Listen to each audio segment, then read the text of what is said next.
আচ্ছা, তোমরাও কি একঘেয়েমি বোতলে জল খেয়ে খেয়ে বোর হয়ে গেছো? তাহলে কিন্তু আজকেই এগুলো পাল্টানোর সময় এসে গেছে।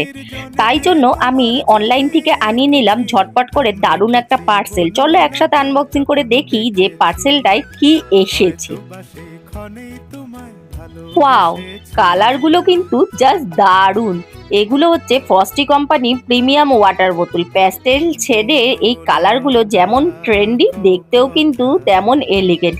এর সবচেয়ে বড় সুবিধা হলো এর ইউনিক শেপ। ফ্রিজে রাখলে গড়িয়ে পড়ার কোনো ঝামেলাই নেই। প্লাস্টিকের কোয়ালিটি ভীষণ ভালো, লিক প্রুফ, আর ভেতরটা পরিষ্কার করাও বেশ কিন্তু সহজ। এই গরমে ফ্রিজের জন্য এগুলো একদম পারফেক্ট। তোমাদের কোন কালারটা পছন্দ হলো অবশ্যই কিন্তু কমেন্ট বক্সে জানিও। আর তোমরাও যদি নিতে চাও আমি কিন্তু কমেন্টের লিঙ্কটা দিয়ে রাখলাম, অবশ্যই চেক আউট করতে পারো। আর যারা ইনস্টাগ্রাম থেকে দেখছো তারা লিঙ্ক বলে কমেন্ট করো, অটোমেটিক লিঙ্কটা কিন্তু তোমাদের ডিএমে চলে যাবে। আর এই ধরনের ভিডিও দেখার জন্য অবশ্যই কিন্তু আমাকে ফলো করতে ভুলো না।